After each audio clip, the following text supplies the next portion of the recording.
Bonjour. Hi, everyone. I'm very happy to be here today. I'm Clarisse Magnin. I'm a managing partner for McKinsey in France, and I had the pleasure to host Dr. Rafaèle Tordjman, who is both the founder and the CEO of Jeito, which is the largest independent private equity firm that is dedicated to biopharma. So you are an MD, PhD. You worked as a physician and a researcher in hemato-oncology in a Paris hospital and INSERM, which is very, very prestigious, as we all know. And you've been an investor in life sciences for more than 20 years. Your private equity fund has $500 million of assets under management, and you are investing in multiple therapeutic areas. And I think what is quite impressive about what you do is to really invest in medical innovation. I think that's the theme. So private equity, but focused on really innovation. And you have also founded the Association of Women Innovating Together in Healthcare, which aims at engaging more women in the life science industry. So happy to be here today. Thank you. Happy as well. Okay. So I have a lot of questions on your perspective about the growth. And maybe to start, what are you most excited about when you look at the latest medical innovations, and what is your hope for the future? Yeah, so good afternoon, everyone. And again, very happy to be there. First, just to remind everyone that healthcare is still today one of the rare or probably unique area in permanent growth. And this growth is coming mainly from the therapeutic innovation, to really new drugs for patients with, needs that are endless, unfortunately for all of us. New disease like COVID and others, to sort of diseases that are known today without any treatment efficacious. So then among this, all these needs, then I would say the art, but also the methodologies that we have implemented in Jeito is very important to understand what is indeed the therapeutic area of big needs and what is the next big wave for this drug, but which patient it will serve, because you don't have anymore today a treatment that will treat all cancer, unfortunately as well, or even per organ you don't have one cancer but several cancers. So how to identify the population of patients that will be finally the most severe and with the most unmet medical need, and then are coming, the new technology. We speak a lot about AI. Obviously, AI is very important in many aspects, but we first of all is how to find the drugs for the best benefit of the patient. And in different therapeutic areas, you have still today cardiology disease, cardiovascular disease are still today the first cause of mortality. 31% of deaths are due to that in the world. So there is still a lot of needs. But then you could face some regulatory issues or others that are slowing down this kind of development, and we could come to that in the discussion. So it's what is the need, and what is the best innovation to solve and to find a solution for patients. So cardiovascular, neurology, obviously, I mean that's the bomb, unfortunately, of the century. The next bomb after cancer is all these dementia, Alzheimer, and other terrible neurological disorders, all about cancer. And in addition, when you have your immune system that is deregulated, you have all what we call autoimmune disease, and still a lot of unmet medical needs. All right. And when we talk about life science, increasingly we are talking about increasing lifespan versus increasing health span. So I don't know if some people in the room have spent a lot of time reading books on longevity. It seems to be very hype these days, but it's actually not only your life expectancy, but the number of years spent in good health. And there are probably innovations in the space, and something that is also a bit new when we talk about the life sciences industry is the topic of innovation and the topic of sustainability as well. So I don't know if you want to comment on that front. First on lifespan and longevity, indeed is a topic, a fashion topic, and everyone would like to live probably longer, maybe not everyone, but how you live longer. And I would give a practical example, which is in the pricing of drugs, actually pricing and reimbursement, and for cancer again. Now, not anymore. You could even you bring with the new drugs like 2 months of survival.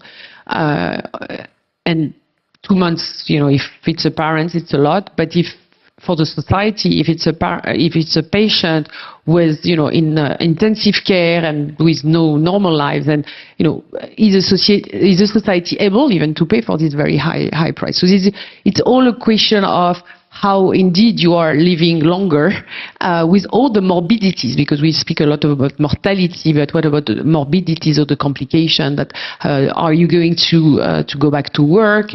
And I think it's back to your second part of your question is about sustainability and particularly impact on the society. Finally, when you have an approach like we have at Jeito with a team that is made of multiple talents coming from the whole value chain and pharma particularly, is how to benefit the patient, will not only benefit the patient and will drive the performance, but also will benefit the patient beyond the patient. So the caregivers, the family, the people coming back to work. So an impact for the society. And that's very important, and that's more and more embedded in the way to develop and to put drugs on the market, and that's very much related. So, on the S of the ESG is very important how to do more impact through drugs, but again, beyond just curing or treating the disease. Talking about a bit the risks, before we move to the question on AI and its possibilities and the question of whether it's an accelerator for progress and so on. Just a question on the risks. I think the economic outlook has taken its toll on smaller life sciences companies, in particular biotech companies whose funding is so important. And they are also the source of the greatest innovation. So how do you see the next future with this? And after COVID-19, I think your industry has been seen as a very vibrant industry. And now, because of the financing, does it represent a risk in your point of view? The society will always be ready, and the people will always be ready to pay for drugs with a high benefit for patients. So what is with this financing situation, what is harder, I would say, is the hurdle is more, higher, because you have really to demonstrate benefit, and not just to, get an improvement compared with particularly generic drugs, for example, and including, benefit beyond the patient. So when you are targeting, and unfortunately, again, there are still a lot of severe population of patients in many diseases that could really serve. Then behind that, you have a lot of technologies that are expensive, and then how nevertheless to have this benefit for patient and treating and even curing. Let me take you an example, which is for childhood leukemia. You have a revolution since 15 years now, which is CAR T cell, which is cell therapy. So you extract the cell of the kid and you re-inject with a kind of anti-target to hook the cancer inside the body. And this is a revolution because it is curing children with leukemia. Nevertheless, it's very expensive, because it's one-by-one treatment, and that the society, until when the society will be able to pay. So back to the financing, you have to have innovation with the benefit for patient, but you have to find a way to have less cost to develop them and to price them at the end of the day, and to justify your price.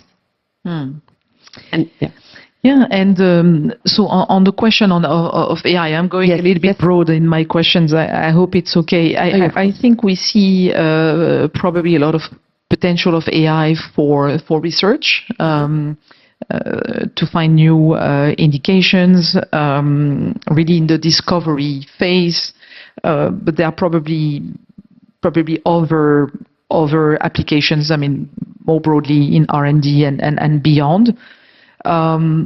So what do you see as the potential, and do you see any risks, and is there a debate in your industry about the benefits and the potential downsides of AI? So, and starting by the relation of AI with the previous point, which is about the cost of drugs, and then if it's less expensive to develop drugs and it takes less time, so it's better for the patient again, and for also the price and the society. And AI has clearly a role to help to identify this population of patients, to be more successful during your development, and then if the development is with a lower cost, it will be less costly to price it. So that's the first application, but there are many others, starting by drug discovery, how to best identify a new drug against a target, then drug development, the supply chain as well. So each steps, but today we don't have yet the demonstration of two things. One is, do you have better drugs that would be more successful if they are issued from the AI drug discovery? Today is not yet proven. There are one successful example, but there are others that are not. But in terms of efficiency of all the process, it is. The second thing where AI, to my opinion, is not yet proven is in terms of business model as an investor. In which company to invest, such as you make performance, in drugs, in innovative drugs that, in the mainstream of Jeito, but not only, you have always buyers, and you said it, a lot of drugs, 70% of the drugs sold by the big pharma are coming from the smaller companies. So in AI, how to do a business model that is not just a service model, or if it's a service, it has to be big, and then you have to do consolidation between companies. So that's my strong belief. But and I assume that medical innovation doesn't bring anything unless it's accessible to patients. So can AI help on the affordability, on the price of innovation? Because it's not only the price, it's the investment. It's OPEX, CAPEX. To make this innovation economically sustainable. Do you see some or other levers, by the way, to work on this front? Because what we see, and again, I'm not a specialist of your industry, is that the R&D spend is focused on a limited set of addressable patients. So if you think about the public good and so on, and I think thanks to what you do, which is to invest in innovation, you can find probably solutions for many people. So how do you see this question of this economic sustainability and how to lower the investment and associated price? So clearly lowering during the development, there are different ways. Helping on the supply chain as well, because if a drug is less costly, and then after the market launch, because when you have, and you said it, indeed during the development and to market and to get the label of a drug, it's in a very, very targeted population during your clinical trial to make it as successful as possible. And then how post-market, and I think the FDA and the EMA are already monitoring that, how to really be sure that you have the right population benefiting of this drug, and that society paying for this drug, or the patient paying directly for this drug, depending of the system and of payers. So to follow cohort of patients post-market is also, AI is very important as well to finally fine-tune what is the best effects, or to monitor side effects, not to face some terrible stories that we've got in the past with drugs that were used for one indication. I don't want to mention that, but one indication, and then finally get a lot of use for another indication and are not monitored. So I think it's more about the monitoring and the fact that it will be the prescription. I mean, the prescription of the drugs could be also helped by this monitoring. Finally, it's tools for diagnosis and for follow-up of patients, and that will decrease the price, because if you don't give drugs, if you give drugs to the wrong patient, then it's not good for the patient, obviously, but it's also not good for the impact on the society in terms of cost and price.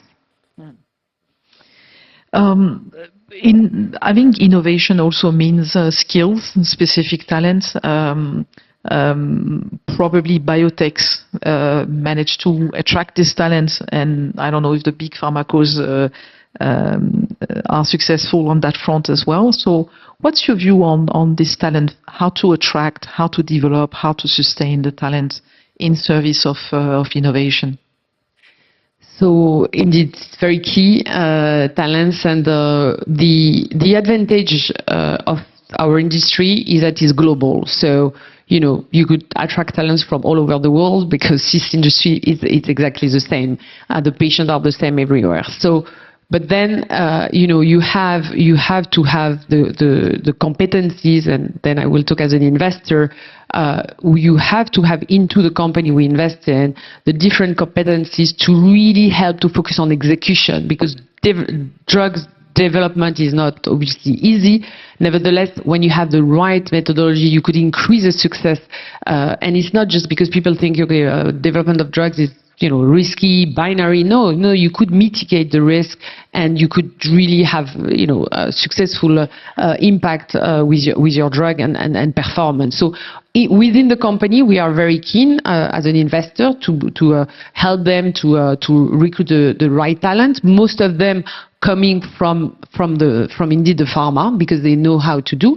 And on the side of the investor, and particularly Jeito differentiation, which is how to mimic in a way, or be mirroring the pharma inside the investment team, inside the team of Jeito, to help our managers that we are investing in initially, and then accompanying to again focus on execution. So right in terms of talents. And the other thing very important on the fund side is to work collectively, because then you could serve the best, with all your resources, and it's exactly what the model of Jeito and uniqueness, I would say, collective to serve the performance, but first to serve the patient.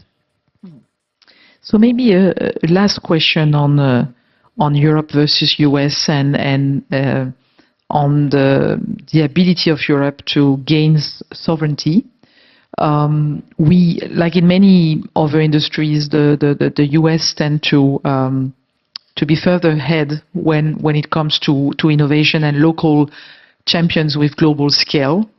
I think the numbers I got was that it translates into medicine being usually accessible 6 months in advance to US patients than Europe one. So, and to the point where Europe is sometimes called rest of the world, because we have scattered smaller markets, and it makes it less attractive in a way to innovate and to bring innovation to these countries. What's your view on this US leadership on innovation? So I think one thing first is to know that close to half of the drugs, innovative drugs, are coming from Europe, that are the one approved at the FDA in the US. So a lot of innovation is coming from Europe. So very deep R&D, high quality, still need of financing, but nevertheless very very high quality. So then in terms of access to drugs. to face this kind of delay you are talking about, indeed, we need to think sovereignty, but in a way that is, I would say, very open, which is particularly between the two continents, US and Europe, like what we've been facing experiencing very positively in the bad experience of COVID.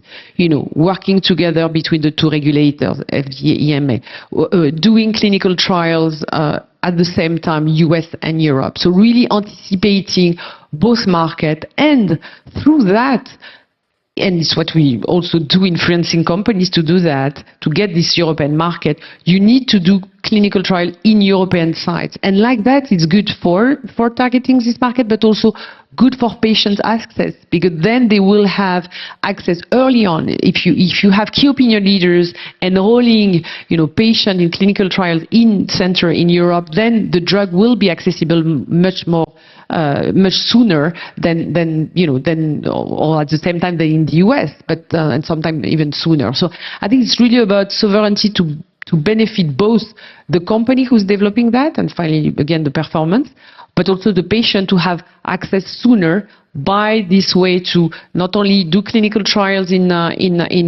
European centers to have access, but also very importantly the industrialization, the scale up of these innovative drugs. You need to do that early on, actually even before the commercialization. You have to take a risk, and that I think really more and more France and Europe are doing, more and more, and COVID has helped for sure, but also when you look at in France the plan 2030 in healthcare, including healthcare and innovation, have been very helpful to invest 7 billion to help to do that in case another COVID type, but not only. So, and it's really embedded in Jeito again to help our companies to develop both US and Europe to benefit also the market access for European patients for these drugs.